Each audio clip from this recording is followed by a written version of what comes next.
Muy buenos días. La Escritura sí que nos va llevando de la mano y parece, porque lo es de hecho, que tiene toda una intención de poder guiarnos. No es accidente los textos, al contrario, están muy bien elaborados. No cabe duda que aunque hayan sido diferentes personas en diferentes momentos y en diferente cultura en donde se escribió, ha sido el Espíritu Santo quien lo ha inspirado. Y eso lo podemos ver incluso el día de hoy, que leyendo el Evangelio y pensando en lo que hemos estado reflexionando durante toda esta semana, parece que nos va llevando hasta el punto de la culminación, donde nos invita a dar ese paso en fe y a lanzarnos por cosas nuevas en nuestra vida. Te invito a que abras tu corazón y aunque es un evangelio muy breve, en muy pocas líneas, podamos disponer nuestro corazón para escuchar lo que Dios quiere decirnos. Dice así: en aquel tiempo, como todos comentaban admirados los prodigios que Jesús hacía, éste dijo a sus discípulos: presten mucha atención a lo que les voy a decir. El Hijo del Hombre va a ser entregado en manos de los hombres. Pero ellos no entendieron estas palabras, pues un velo les ocultaba su sentido y se las volvía incomprensibles. Y tenían miedo de preguntarle acerca de este asunto. Tenían miedo. Un sentimiento tan normal como quizás el respirar. Desde pequeños teníamos miedo a muchas cosas. ¿Todavía recuerdas a qué le tenías miedo tú?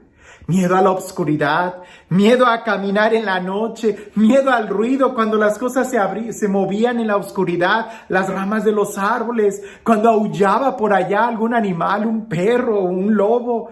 Miedo a tantas cosas, a que se fuera la luz, a una cucaracha voladora. Algunos todavía le tienen miedo. Pero miedo a tantas cosas le teníamos de pequeños. Con el tiempo, parece que cuando éramos adolescentes enfrentábamos todo y presumíamos de ya no tener ningún miedo. Pero no es cierto. Ahí tenías miedo a que la chica que te gustara te viera, tenías miedo al examen, que te cacharan que estabas copiando, qué sé yo.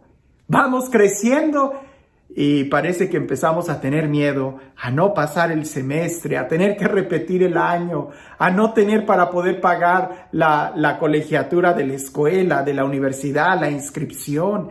Y vamos creciendo y parece que empezamos a tener otros miedos hasta el punto que algunos le tienen miedo de una manera más real a la muerte, a la enfermedad, al fracaso. Pero todo ese sentimiento de miedo es un sentimiento muy natural, pudiéramos decir. Sin embargo, hay otro sentimiento de miedo que es al que debemos de tener cuidado, porque en el Evangelio, en otras partes, Jesús nos advierte de él: no tengan miedo, que es también parte del sentimiento que se expresa el día de hoy en el Evangelio. Tenían miedo de preguntarle. Y pareciese que ese miedo es lo que provocaba que un velo los cubriera y que no pudieran entender o ver bien con claridad lo que Jesús les estaba anunciando. Y todavía más los paralizaba al punto de no poder hacerle preguntas. Ese es el miedo que nos arruina y ese es el miedo que hay que quitar completamente de nosotros. Pareciese que el miedo cuando somos pequeños a esas cosas insignificantes de las sombras, del aullido, de las estrellas, de que los árboles se mueven en la noche, pareciese que ese miedo nos debiera de ir preparando a agarrar valor a las cosas o al miedo que nos puede paralizar, que nos puede entumir, que nos puede nublar la realidad. En la noche, tan fácil era espantar los monstruos como prender la luz de la habitación o de la lámpara y ver qué era lo que había en el patio. Pero hoy podemos decir que es lo mismo. Tan fácil es espantar esos monstruos que nos paralizan como encender la luz de la fe, la luz de la esperanza, la luz del amor, la confianza en Dios.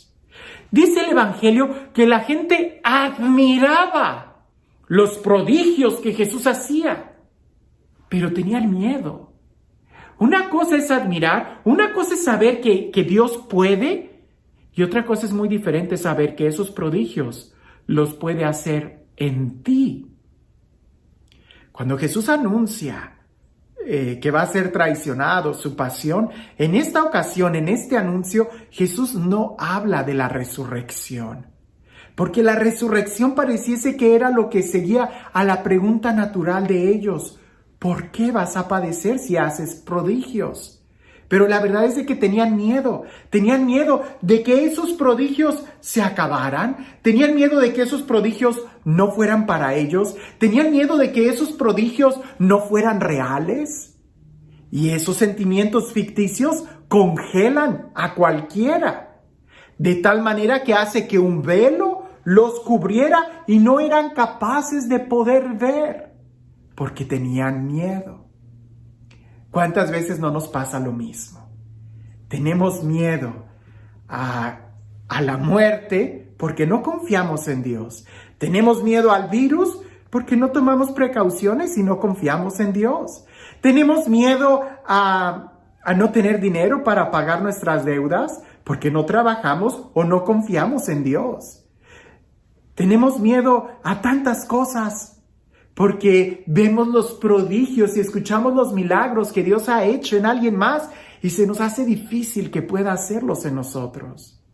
Ante eso, lo que nosotros deberíamos de hacer es acercarnos a Dios y preguntar, suscitar el diálogo, suscitar la confianza, porque la confianza brota de una manera natural cuando tienes una buena relación con alguien.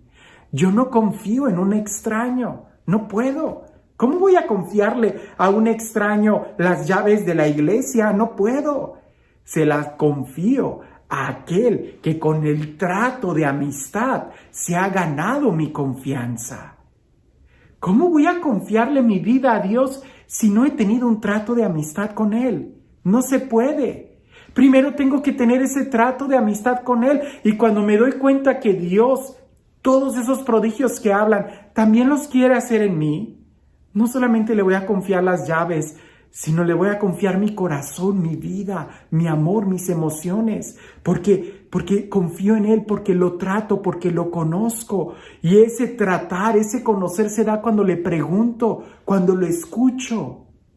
¿Te das cuenta que la gente de la que habla el Evangelio simplemente eran espectadores? Simplemente se maravillaban, pero no dialogaban. Simplemente estaban ahí para ver lo que Jesús hiciera, pero eso no sucedía en la vida de ellos. Estaban ahí para ver cómo Jesús predicaba a otros, pero cuando Jesús les predicaba a ellos, calladitos, no hacían ninguna pregunta. Hay un miedo que es natural, y ese miedo natural es bueno porque nos pone en movimiento. Si yo veo una víbora de cascabel o siento las arañitas de las patas de una araña, inmediatamente me va a poner en movimiento, voy a brincar. Pero cuando hay un miedo que me paraliza y hace que no pregunte, que no me acerque, que no confíe, entonces es algo irreal y que más bien depende de mi actitud, de que no he podido crecer, de que no he podido confiar, de que no he podido acercarme a Dios con un trato de amistad. La mejor terapia que existe es la oración, ese trato de amor con Dios, claro, y la lectura de su palabra, de doblar mis rodillas frente a Jesús sacramentado, me da toda la confianza y la capacidad de poder abandonarme completamente en Dios. ¿Y tú? ¿A qué le tienes miedo el día de hoy? Porque pareciese que le tenemos miedo a Dios, pero porque no nos hemos acercado a preguntarle. Y muchas veces le echamos la culpa a los demás de nuestros propios defectos y de nuestras propias inseguridades. ¿Eres tan arisco porque desconfías de todos, porque todos te han lastimado? Lo entiendo, pero ¿y has hecho el esfuerzo de tener una relación con Dios? De vencer el miedo y quitarte ese velo para poder ver que Él te ama y que Él es fiel. Cuando tengas esa relación te darás cuenta que no hay razón para desconfiar y tener miedo, mucho menos para tener miedo. Y este Dios, el Dios del amor, el Dios de la vida, el Dios de la paz, el Dios que resucitó a Jesucristo y que nos ha dado la fuerza y la capacidad para confiar en Él y hacer cosas imposibles para aquellos que creen en Dios, que creen en Él, que sea Él. Y en el día de hoy te bendiga en el nombre del Padre, del Hijo y del Espíritu Santo. A veces nos enfocamos mucho en los demás y no nos damos cuenta que somos nosotros. A veces tenemos miedo, ¿verdad? Por las cosas que los demás hacen o pueden hacer o las circunstancias muy ajenas de nosotros, cuando en realidad el miedo es algo que nosotros provocamos y no nos damos cuenta.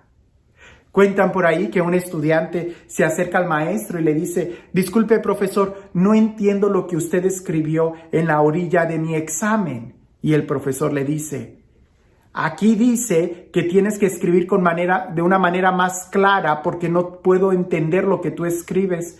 Y el estudiante dice: porque yo tampoco entendía su letra. A veces así estamos nosotros, acusando y culpando a los demás, cuando no nos damos cuenta que somos nosotros quienes padecemos el mismo mal. El miedo no es algo que está afuera, es algo que está adentro. Y eso es por falta de confianza. ¿Qué tanta confianza tienes tú en Dios? ¿Tienes algún miedo? Que tengas un excelente día.